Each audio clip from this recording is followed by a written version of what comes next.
Hey everyone, let's make a souffle that puffs up like a balloon.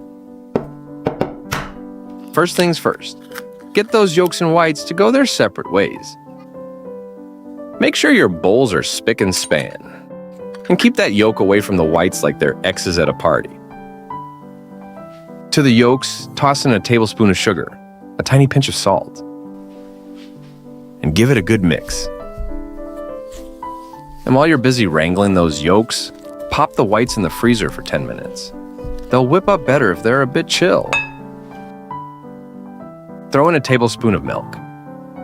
Adding milk to the yolks and soufflés helps create a smoother, richer mixture. It adds moisture and makes the soufflé lighter and more airy. Grab a tablespoon of flour and give it a good sift. Make that flour feel special.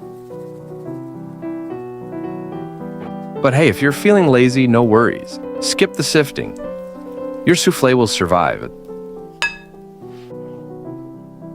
Now splash in another half cup of milk to the yolk bash. Keep it creamy and dreamy.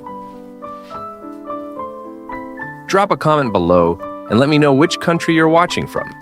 And while you're at it, I'd love to hear your thoughts on how I can make my videos even better. Alrighty, the yolk mixture is good to go. Now carefully dump that golden goodness into a saucepan. Crank up the stove to medium heat. And now, here's where the magic happens. Stir, stir, and stir some more. Keep going until it thickens up nicely. You'll know it's ready when it's more like pudding and less like soup.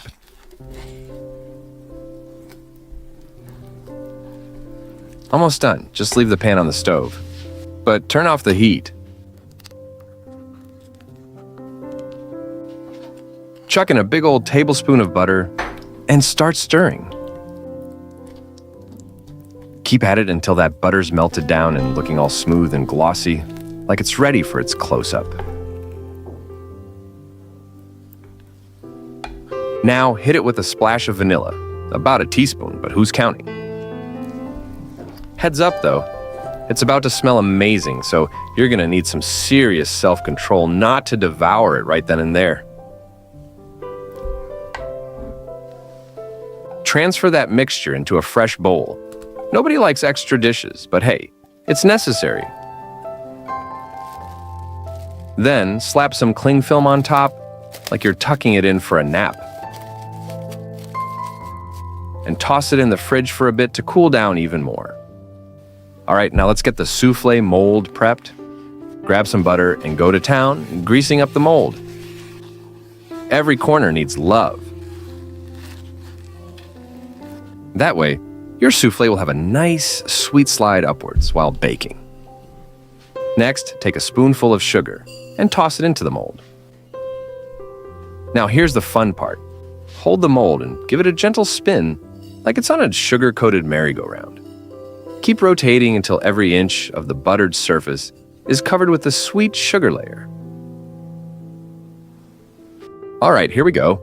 Grab yourself a sour little yellow dude and slice off a tiny bit. Give it a squeeze.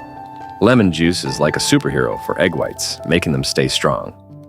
Start whipping those egg whites at the slowest, laziest speed possible. Keep going until it looks all bubbly. Grab a spoonful of that sweet stuff and toss it in. Sugar's not just for sweetness. It's the architect of your meringue, giving it some serious structure.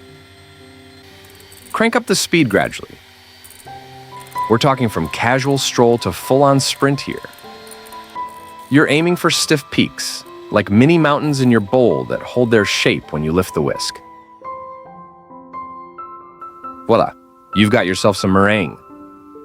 Properly whipped meringue should stick to the spoon, no slipping or sliding when you flip it over. All right, it's time to reunite with our yolk mixture. Let's peel off that cling film and give it a little warm-up session. We'll give it another spin with the mixer to soften it up a bit.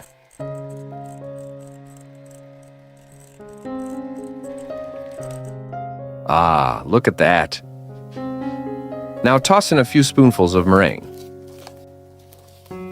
Grab a spatula and gently fold it into the yolk mixturate. We want to keep that fluffiness intact and blend it all evenly. Next up, add the rest of the egg whites to the mix. If you like my video, don't forget to subscribe. Just under 1 million to get 1 million subscribers. Keep mixing until everything's well blended. Think of it like a gentle hug. No squashing or smashing allowed. And seriously, don't even think about using a mixer. It's not invited to this party. All right, start doling out that mixture into the mold you prepped earlier. Once you've spooned it all in, give it a good flattening with your spoon. Maybe even give it a gentle rub like you're giving the mold a nice little massage. My mold holds about 600 milliliters. You can use a few smaller molds if you want. Just keep in mind that they'll bake a bit faster. Now it's time to pop this deliciousness into the preheated oven. I bake it for about 15 minutes. Wow, this looks amazing. I'd say serve it with some custard. Just make a little hole in the middle of the soufflé and pour the custard in. It's got this awesome creamy contrast with the light, fluffy soufflé. Definitely dig into it right after baking, while it's still puffed up and warm. It'll start to deflate once it cools. Enjoy every delicious moment. Thanks for watching.